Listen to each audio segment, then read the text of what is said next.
Кызыл шапкечендер массалык жазага тартылууда. Нарындагы уюшкан кылмыштуу топторду калкалаган деген шек менен милиция кызматкерлери кармалгандан кийин ага байланыштуу 9 жетекчи жумуштан бошотулуп, 22 кызматкерге тартиптик жаза берилди.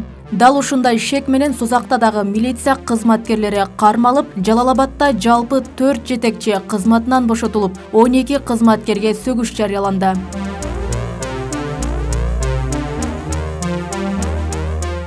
Бул окуялардан улам ички иштер министри Улан Ниязбеков ротация башталганын жарыялады. Ага ылайык 4 облустун ички иштер башкармалыктарына жаңы жетекчилер дайындалды. Бүгүн Нарын, Жалал-Абад, Ош, Ысык Көл облустарында дайындалган жаңы жетекчилер өздүк курамга тааныштырылды.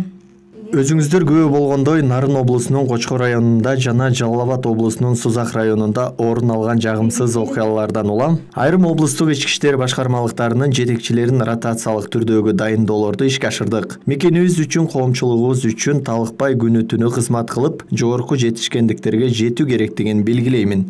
Тыйындын экинчи тарабында кармалган милиция кызматкерлеринин жакындары кайрылуу жасап, кармоо мыйзамсыз болгонун айтышууда. Алар УКМК тарабынан чакыруу берилбегенин да негиз кылышууда.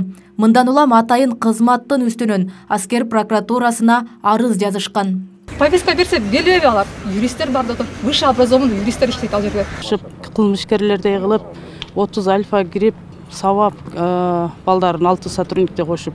Милициянын ардагери Калдарбек Кыдыров бул иште чекилик жагдайлар орун алганын белгиледи. Ошондой эле коомчулукта резонанс жараткан бул окуя жалпы милициянын атына көз үйгөрүн. Мындан улам иштин чын бышыгы аскер прокуратурасы тарабынан так иликтениши керектигин белгилейт. Прокуратура көзөмөлдөш керек. Эми мындай болуп атат.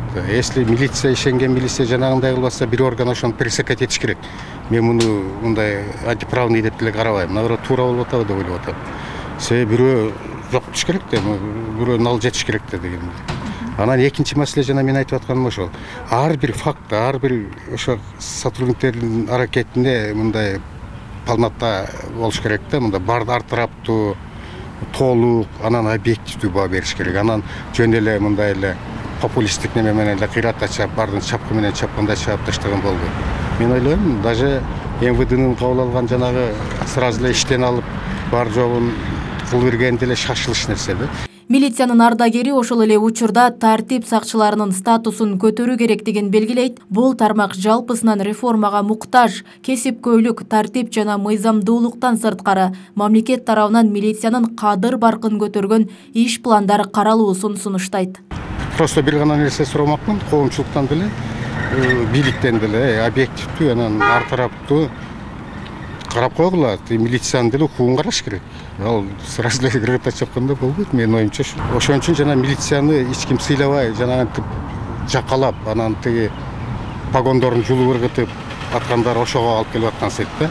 Эми аны бекемдеш үчүн жанагы укуктук базасын, анан милициянын статусун бул мамлекеттик деңгээлде бекемдеш керек. Ал деген ошого ылайык закондорду кабыл алыш керек.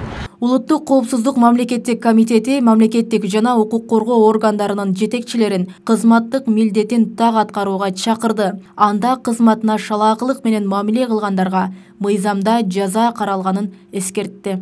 Роза Акматжан кызы, Жылдыз Кадырбаева, Ош ТВ.